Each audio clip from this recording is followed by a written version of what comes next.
ओम श्री वासुदेवाय नमः। जय श्री हरि। प्रिय भक्तों, आज भादो मास के प्रथम बृहस्पतिवार को आप श्रवण करेंगे बृहस्पति देव की बड़ी ही दुर्लभ कथा।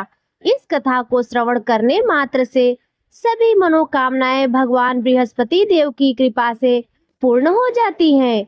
तो आइए बड़े ही श्रद्धा और प्रसन्न चित्त मन से इस कथा को सुनते हैं। भारतवर्ष में एक प्रतापी और दानी राजा राज्य करता था। वह नित्य गरीबों और ब्राह्मणों की सहायता करता था। यह बात उसकी रानी को बिल्कुल भी अच्छी नहीं लगती थी। वह न ही गरीबों को दान देती और न ही भगवान का पूजन करती थी और राजा को भी दान देने से मना किया करती थी। एक दिन राजा शिकार खेलने वन को गए हुए थे, तो रानी महल में अकेली थी।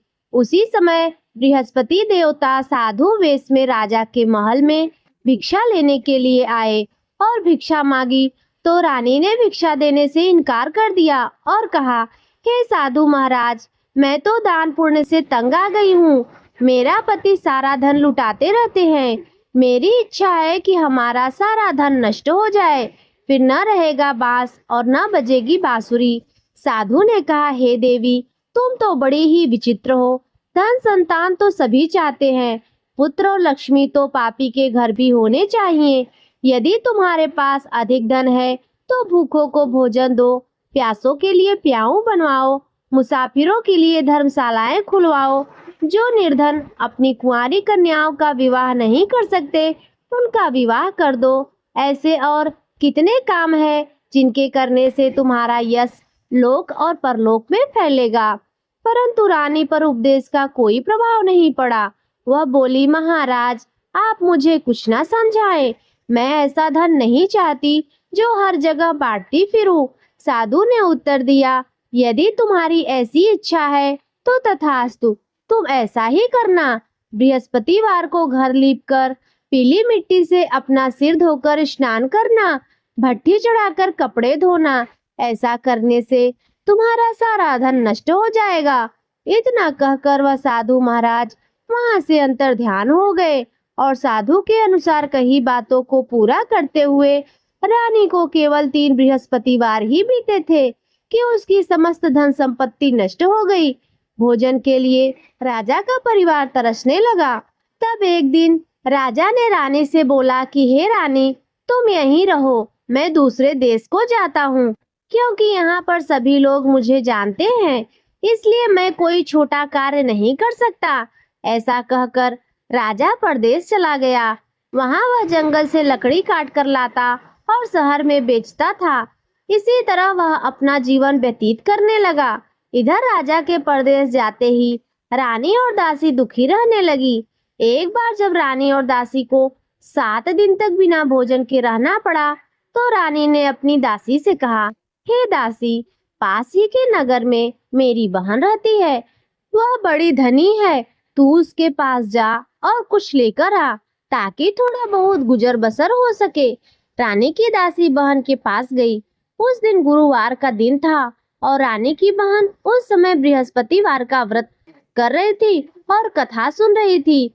दासी ने रानी की बहन को अपनी रानी का संदेश दिया, लेकिन रानी की बड़ी बहन ने कोई भी उत्तर नहीं दिया।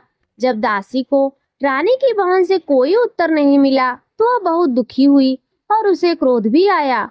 दासी ने वापस आकर रानी को सारी बात बता दी। सुनकर रानी ने अपने भाग्य को कोसा।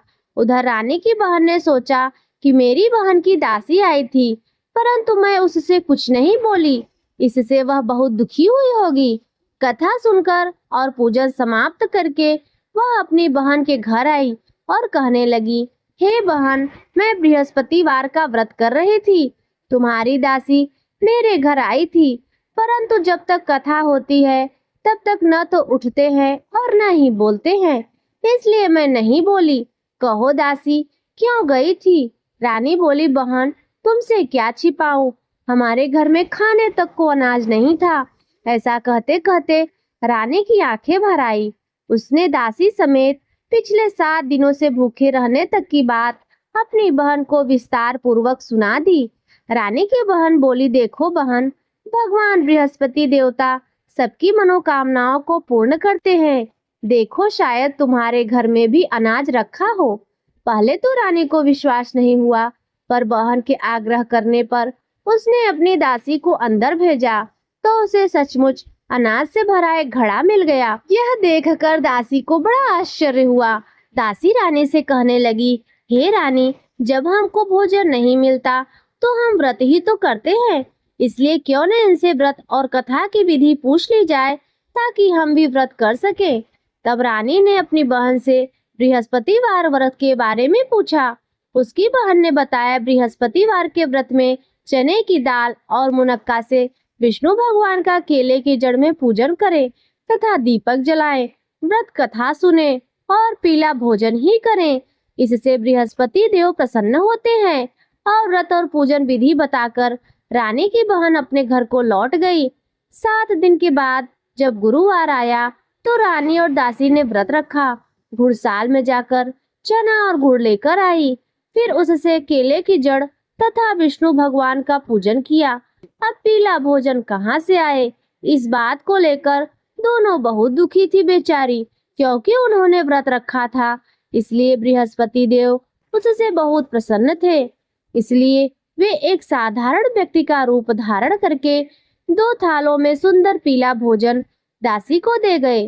भोजन पाकर दासी बहुत प्रसन्न हुई और फिर रानी ने साथ मिलकर भोजन ग्रहण किया। उसके बाद वे सभी गुरुवार को व्रत और पूजन करने लगी। बृहस्पति भगवान की कृपा से उनके पास फिर से धन संपत्ति आ गई, परंतु रानी फिर से पहले की तरह आलस्य करने लगी। जब दासी बोली, देखो रानी, तुम पहले भी इस प्रकार आलस्य करती थी। तुम्हें धन रखने में कष्ट होता था, इस कारण सभी धन नष्ट हो गया, और अब जब भगवान बृहस्पति की कृपा से धन मिला है तो तुम्हें फिर से आलस्य होता है।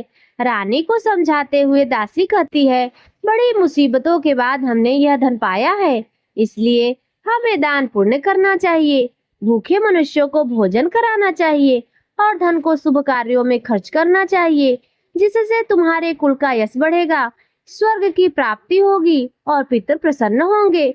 दासी की बात मानकर रानी अपना धन शुभ कार्यों में खर्च करने लगी, जिससे पूरे नगर में उसका यश फैलने लगा। उधर एक दिन राजा दुखी होकर जंगल में एक पेड़ के नीचे आसन जमा कर बैठ गया। वह अपनी दशा को याद करके व्याकुल होने लगा। बृहस्पतिवार का दिन था। एकाएक उसने देखा कि निर्जन वन में एक साधु प्रकट हुए हैं। वह साधु वेश में स्वयं बृहस्पति देवता थे। लकड़हारे के सामने आकर बोले, हे लकड़हारे, इस सुनसान जंगल में तू इतना चिंतामग्न क्यों बैठा है? लकड़हारे ने दोनों हाथ जोड़कर प्रणाम किया और उत्तर दिया, महात्मा जी, आप सब कुछ जानते हैं, मैं क्या कहूँ? यह कहकर रोने लगा और साधु को अपनी आत्मकथा सुनाई। महात्मा जी ने कहा, तुम्हारी स्त्री ने बृहस्पतिवार के दिन बृहस्पति भगवान का निरादर किया है, जिसके कारण रुष्ट होकर उन्होंने तुम्हारी यह दशा कर दी है। अब तुम चिंता को दूर करके मेरे कहने पर चलो तो तुम्हारे सब कष्ट दूर हो जाएंगे और भगवान पहले से भी अधिक संपत्ति तुम्हें देंगे। तुम बृहस्पतिवार के दिन कथा किया करो। 2 पैसे के चने मुनक्का लाकर उसका प्रसाद बनाओ और शुद्ध जल से लोटे में शक्कर मिलाकर अमृत तैयार करो। कथा के पश्चात अपने सारे परिवार और सुनने वाले प्रेमियों में अमृत व प्रसाद को बांटकर खुद भी ग्रहण करो। ऐसा करने से भगवान तुम्हारी सभी मनोकामनाएं पूरी करेंगे। साधु के ऐसे वचन सुनकर लकड़हारा बोला, हे प्रभु, मुझे लकड़ी बेचकर इतना पैसा नहीं मिलता जिससे भोजन के उपरांत कुछ बचा सकूं। मैंने रात्रि में अपनी स्त्री को व्याकुल देखा है। मेरे पास कुछ भी नहीं है जिससे मैं उसकी खबर मंगा सकूं, और फिर मैं बृहस्पति देव की क्या कथा सुनूं? मुझको तो कुछ भी नहीं मालूम है। साधु ने कहा, हे लकड़हारे, तुम किसी बात की चिंता मत करो। बृहस्पतिवार के दिन तुम रोजाना की तरह लकड़ियां लेकर शहर को जाओ। तुमको रोज से दुगुना धन प्राप्त होगा, जिससे तुम भली भांति भोजन कर लोगे और बृहस्पति देव की पूजा का सामान भी आ जाएगा। बृहस्पति देव की कथा इस प्रकार है, सुनो। प्राचीन काल में एक ब्राह्मण रहता था। वह बहुत निर्धन था। उसकी कोई संतान नहीं थी।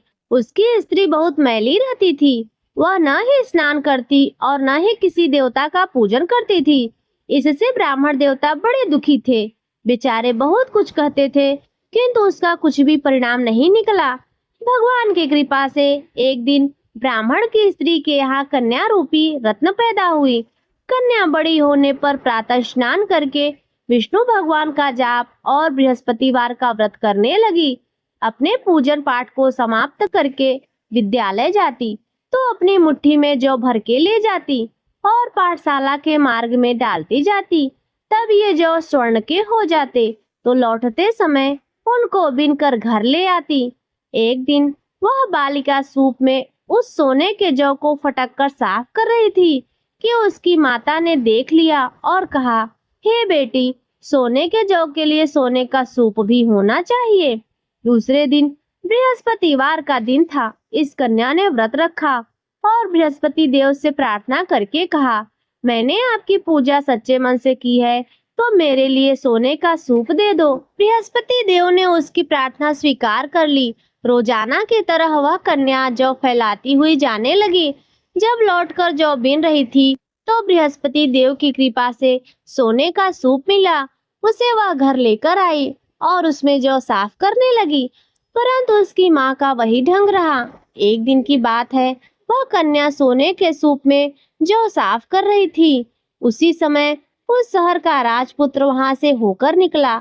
इस कन्या के रूप और कार्य को देखकर मोहित हो गया और अपने घर आकर भोजन और जल त्याग कर उदास होकर लेट गया। राजा को इस बात का पता लगा तो अपने प्रधानमंत्री के साथ उसके पास गए और बोले, हे बेटा, तुम्हें किस बात का कष्ट है? किसी ने तुम्हारा अपमान किया है अथवा कोई और कारण हो सो कहो, मैं वही कार्य करूंगा जिससे तुम्हें प्रसन्नता हो। अपने पिता की राजकुमार ने बातें सुनी तो वह बोला, हे पिताजी, मुझे आपकी कृपा से किसी बात का कष्ट नहीं है। किसी ने मेरा अपमान नहीं किया है, परंतु मैं उस लड़की से विवाह करना चाहता हूँ जो सोने के सूप में जौ साफ कर रही थी। यह सुनकर राजा आश्चर्य में पड़ गया और बोला, हे बेटा, इस तरह की कन्या का पता तुम ही लगाओ, मैं उसके साथ तुम्हारा विवाह अवश्य ही करवा दूंगा। राजकुमार ने उस लड़की के घर का पता बताया। तब मंत्री उस लड़की के घर गए और ब्राह्मण देवता को सभी हाल बताया। ब्राह्मण देवता राजकुमार के साथ अपनी कन्या का विवाह करने के लिए तैयार हो गए तथा विधि विधान के अनुसार ब्राह्मण की कन्या का विवाह राजकुमार के साथ हो गया। कन्या के घर से जाते ही पहले की भांति उस ब्राह्मण देवता के घर में गरीबी का निवास हो गया। अब भोजन के लिए भी अन्न बड़ी मुश्किल से मिलता था। एक दिन दुखी होकर ब्राह्मण देवता अपनी पुत्री के पास गए। बेटी ने पिता की दुखी अवस्था को देखा और अपनी माँ का हाल पूछा। तब ब्राह्मण ने भी सभी हाल बताया। कन्या ने बहुत सा धन देकर अपने पिता को विदा कर दिया। इस तरह ब्राह्मण का कुछ समय सुखपूर्वक व्यतीत हुआ। कुछ दिन के बाद फिर वही हाल हो गया। ब्राह्मण फिर अपनी कन्या के यहाँ गया और सारा हाल कहा तो लड़की बोली, हे पिताजी, आप माताजी को यहाँ ले आओ, मैं उन्हें विधि बता दूंगी जिससे उनकी गरीबी दूर हो जाए। वह ब्राह्मण देवता अपनी स्त्री को साथ लेकर पहुँचे तो अपनी माँ को समझाने लगी कि हे माँ, तुम प्रातः काल प्रथम स्नान आदि करके विष्णु भगवान का पूजन करो तो सब दरिद्रता दूर हो जाएगी। परंतु उसकी माँ ने एक भी बात नहीं मानी और प्रातः काल उठकर अपनी पुत्री के बच्चों का जूठन खा लिया। इससे उसकी पुत्री को भी बहुत क्रोध आया। उसने एक रात को एक कोठरी से सारा सामान निकाल दिया और अपनी माँ को उसमें बंद कर दिया। प्रातः उसमें से उसे निकाला तो स्नान आदि करा के पूजा पाठ करवाया तो उसकी माँ की बुद्धि ठीक हो गई। इसके बाद वह नियम से पूजा पाठ करती और प्रत्येक बृहस्पतिवार को व्रत रखने लगी। इस व्रत के प्रभाव से उसके माता और पिता बहुत ही धनवान और पुत्रवान हो गए और बृहस्पति देवता के प्रभाव से इस लोक के सुख को भोग कर अंत में स्वर्ग को प्राप्त हुए। इस तरह कथा कहकर साधु देवता वहां से अंतर्ध्यान हो गए। धीरे धीरे समय व्यतीत होने पर फिर वही बृहस्पतिवार का दिन आया। लकड़हारा जंगल से लकड़ी काटकर किसी शहर में बेचने गया। उसे उस दिन से अधिक पैसा मिला। राजा ने चना गुड़ आदि लाकर गुरुवार का व्रत किया। उस दिन से उसके सभी क्लेश दूर हो गए। परंतु जब दोबारा गुरुवार का दिन आया तो बृहस्पतिवार का व्रत करना भूल गया। इस कारण बृहस्पति भगवान नाराज हो गए। उस दिन उस नगर के राजा ने विशाल यज्ञ का आयोजन किया था तथा शहर में यह घोषणा करा दी थी कि कोई भी मनुष्य अपने घर में भोजन न बनवाए, न ही आग जलाए। समस्त जनता मेरे यहाँ भोजन करने आए। इस आज्ञा को जो न मानेगा उसे फांसी की सजा दी जाएगी। इस तरह की घोषणा संपूर्ण नगर में करवा दी गई। राजा की आज्ञा के अनुसार शहर के सभी लोग भोजन करने गए, लेकिन लकड़हारा कुछ देर से पहुंचा। इसलिए राजा उसको अपने साथ घर ले गए और ले जाकर भोजन करा ही रहे थे कि रानी की दृष्टि उस खूंटी पर पड़ी जिस पर उसका हार लटका हुआ था। वहां वह दिखाई नहीं दिया। रानी ने निश्चय किया कि मेरा यह हार इस मनुष्य ने चुरा लिया है। उसी समय सिपाहियों को बुलाकर उसको कारागार में डलवा दिया। जब लकड़हारा कारागार में पड़ गया तो बहुत दुखी होकर विचार करने लगा कि न जाने कौन से पूर्व जन्म के कर्म से मुझे यह दुख प्राप्त हुआ है। उसी साधु को याद करने लगा जो जंगल में मिला था। उसी समय तत्काल बृहस्पति देव साधु के रूप में प्रकट हुए और उसकी दशा को देखकर कहने लगे, अरे मूर्ख, तूने बृहस्पति देव की कथा नहीं करी, इस कारण तुझे दुख प्राप्त हुआ है। अब चिंता मत कर। बृहस्पतिवार के दिन कारागार के दरवाजे पर 4 पैसे पड़े मिलेंगे। उनसे तू बृहस्पति देव की पूजा करना, तेरे सभी कष्ट दूर हो जाएंगे। बृहस्पतिवार के दिन उसे 4 पैसे पड़े मिले। लकड़हारे ने कथा कही। उसी रात्रि को बृहस्पति देव ने उस नगर के राजा को स्वप्न में कहा, हे राजा, तुमने जिस आदमी को कारागार में बंद कर दिया है वह निर्दोष है, वह राजा है, उसे छोड़ देना। रानी का हार उसी खूंटी पर लटका है। अगर तू ऐसा नहीं करेगा तो मैं तेरे राज्य को नष्ट कर दूंगा। इस तरह रात्रि के स्वप्न को देखकर राजा प्रातः काल उठा और खूंटी पर हार देखकर लकड़हारे को बुलाकर क्षमा मांगी और लकड़हारे को योग्य सुंदर वस्त्र आभूषण देकर विदा कर दिया। बृहस्पति देव की आज्ञा के अनुसार लकड़हारा अपने नगर को चल दिया। राजा जब अपने नगर के निकट पहुंचा तो उसे बड़ा ही आश्चर्य हुआ। नगर में पहले से भी अधिक बाग, तालाब, कुएं तथा बहुत सी धर्मशाला, मंदिर आदि बन गए थे। राजा ने पूछा, यह सब किसका बाग और धर्मशाला है? तब नगर के सभी लोग कहने लगे, यह सब रानी और बांदी के हैं। तो राजा को आश्चर्य हुआ और क्रोध भी आया। जब रानी ने यह खबर सुनी कि राजा आ रहे हैं तो उन्होंने दासी से कहा, हे दासी, देख, राजा हमको कितनी बुरी हालत में छोड़ गए थे। हमारी ऐसी हालत देखकर वह लौट न जाएं, इसलिए तू दरवाजे पर खड़ी हो जा। आज्ञा के अनुसार दासी दरवाजे पर खड़ी हो गई। राजा आए तो उन्हें अपने साथ घर ले आई। तब राजा ने क्रोध करके अपनी रानी से पूछा, यह धन तुम्हें कैसे प्राप्त हुआ है? तब उन्होंने कहा, हमें यह सब धन बृहस्पति देव के इस व्रत के प्रभाव से प्राप्त हुआ है। राजा ने निश्चय किया कि 7 रोज बाद तो सभी बृहस्पति देव का पूजन करते हैं, परंतु मैं प्रतिदिन दिन में 3 बार कथा कहूंगा और रोज व्रत किया करूंगा। अब हर समय राजा के दुपट्टे में चने की दाल बंधी रहती और दिन में 3 बार कथा कहते। एक रोज राजा ने विचार किया कि चलो अपनी बहन के यहाँ हो आवे। इस तरह निश्चय करके राजा घोड़े पर सवार होकर अपनी बहन के यहाँ को चलने लगा। मार्ग में उसने देखा कि कुछ आदमी एक मुर्दे को लिए जा रहे हैं। उन्हें रोककर राजा कहने लगा, अरे भाइयों, मेरी बृहस्पति देव की कथा सुन लो। वे बोले, लो, हमारा तो आदमी मर गया है, इसको अपनी कथा की पड़ी है। परंतु कुछ आदमी बोले, अच्छा कहो, हम तुम्हारी कथा भी सुन लेंगे। राजा ने दाल निकाली और जब कथा आधी हुई तो मुर्दा हिलने लग गया और जब कथा समाप्त हो गई तो राम राम करके मनुष्य उठकर खड़ा हो गया। आगे मार्ग में उसे किसान खेत में हल चलाता हुआ मिला तो राजा ने उसे देखकर बोला, अरे भैया, तुम मेरी बृहस्पतिवार की कथा सुन लो। किसान बोला, जब तक मैं तुम्हारी कथा सुनूंगा तब तक 4 हरैया जोत लूंगा। जाओ अपनी कथा किसी और को सुनाओ। इस तरह राजा आगे चलने लगा। राजा के हटते ही बैल पछाड़ खाकर गिर गए और किसान के पेट में बड़ी जोर का दर्द भी होने लगा। उस समय उसकी माँ रोटी लेकर आई और उसने जब यह देखा तो अपने पुत्र से सभी हाल पूछा और बेटे ने सभी हाल कह दिया। तो बुढ़िया दौड़ी दौड़ी उस घुड़सवार के पास गई और उससे बोली कि मैं तेरी कथा सुनूंगी, तू अपनी कथा मेरे खेत पर चलकर ही कहना। राजा ने बुढ़िया के खेत पर जाकर कथा कही, जिसके सुनते ही वह बैल उठकर खड़े हुए तथा किसान के पेट का दर्द भी बंद हो गया। राजा अपनी बहन के घर पहुंचा। बहन ने भाई की खूब मेहमान नवाजी की। दूसरे रोज प्रातःकाल राजा जगा। वह देखने लगा कि सभी लोग भोजन कर रहे हैं। राजा ने अपनी बहन से कहा, ऐसा कोई मनुष्य है जिसने भोजन नहीं किया हो? मेरी बृहस्पतिवार की कथा सुन ले। बहन बोली, हे भैया, यह देश ऐसा ही है। पहले यहाँ लोग भोजन करते हैं, बाद में अन्य काम करते हैं। अगर कोई पड़ोस में हो तो देख आऊं। वह ऐसा कहकर देखने चली गई, परंतु उसे कोई ऐसा व्यक्ति नहीं मिला जिसने भोजन न किया हो। अतः वह एक कुम्हार के घर गई, जिसका लड़का बीमार था।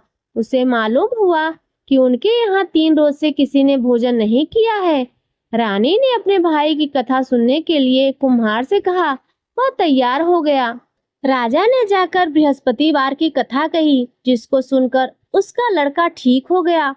अब तो राजा की प्रशंसा होने लगी। एक रोज राजा ने अपनी बहन से कहा कि हे बहन, हम अपने घर को जाएंगे, तुम भी तैयार हो जाओ। राजा की बहन ने अपनी सास से कहा तो सास ने कहा, हाँ चली जाओ, किंतु अपने लड़के को मत ले जाना, क्योंकि तेरे भाई की कोई संतान नहीं है। बहन ने अपने भैया से कहा, हे भैया, मैं तो चलूंगी, पर कोई बालक नहीं चलेगा। तो राजा बोला, जब कोई बालक नहीं चलेगा तब तुम क्या करोगे जाकर? बड़े दुखी मन से राजा अपने नगर को लौट आया। राजा ने रानी से कहा, हम निर्वंशी हैं, हमारा मुंह देखने का धर्म नहीं है और कुछ भोजन आदि नहीं किया। रानी बोली, हे प्रभु, बृहस्पति देव ने हमें सब कुछ दिया है, वह हमें संतान भी अवश्य देंगे। उसी रात को बृहस्पति देव ने राजा के स्वप्न में आकर कहा, हे राजा उठो, सभी सोच त्याग दो, तुम्हारी रानी गर्भ से है। राजा को यह बात सुनकर बड़ी खुशी हुई। 9वें महीने में उसे गर्भ से एक सुंदर पुत्र पैदा हुआ। तब राजा बोला, हे रानी, स्त्री बिना भोजन के रह सकती है, पर बिना कहे नहीं रह सकती। जब मेरी बहन आएगी तुम उससे कुछ मत कहना। रानी ने सुनकर हाँ कह दिया। जब राजा की बहन ने यह शुभ समाचार सुना तो बहुत खुश हुई और बधाई लेकर अपने भाई के यहाँ आई। तभी रानी ने कहा, घोड़ा चढ़कर तो नहीं आई है, गधा चढ़कर आई है। राजा की बहन बोली, भाभी, मैं इस प्रकार न कहती तो तुम्हें औलाद कैसे मिलती? बृहस्पति देव ऐसे ही हैं, जैसे जिसकी मन में कामनाएं हैं सभी को पूर्ण करते हैं।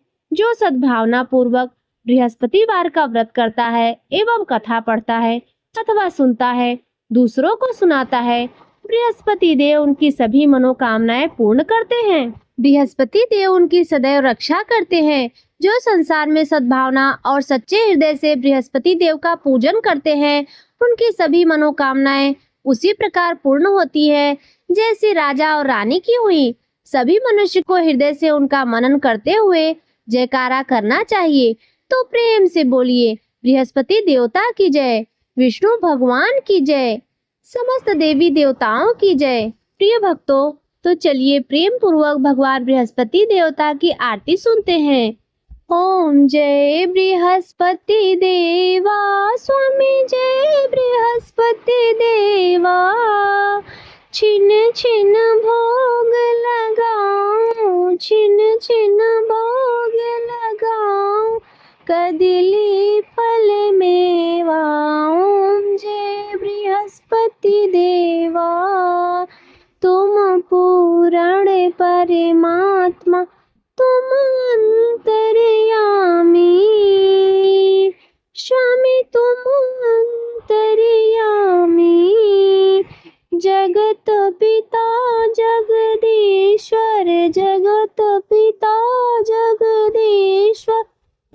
सबके स्वामी। ओम जय बृहस्पति देवा। चरणामृत निज निर्मल सब पातक हरता। सकल मनोरथ दायक कृपा करो भरता। ओम जय बृहस्पति देवा। तन मन धन अर्पण कर जो जन शरण पड़े। प्रभु प्रगट तब हो कर आकर द्वार खड़े। ओम जय बृहस्पति देवा। दीन दयाल दयानिधि भक्तन हितकारी। पाप दोष सब हरता भव बंधन हारी। ओम जय बृहस्पति देवा। सकल मनोरथ दायक सब संशय तारो। विषय विकार मिटाओ संतन सुखकारी। ओम जय बृहस्पति देवा। जो कोई आरती तेरी प्रेम सहित गावे। स्वामी भाव सहित गावे। ज्येष्ठ निष्ठा आनंद बंदिशो निश्चय ही पावे। ओम जय बृहस्पति देवा। ओम जय बृहस्पति देवा। स्वामी जय बृहस्पति देवा। छिन छिन भोग लगाऊं कदली फल मेवा। ओम जय बृहस्पति देवा। तो प्रेम से बोलिए श्री लक्ष्मी नारायण भगवान की जय। प्रिय भक्तों, यदि आज की कथा और आरती आपको पसंद आई हो तो इस वीडियो को लाइक कर दीजिए। चैनल पर पहली बार आए हो तो सब्सक्राइब कर लीजिए और कमेंट में जय बृहस्पति देवता अवश्य लिखिए।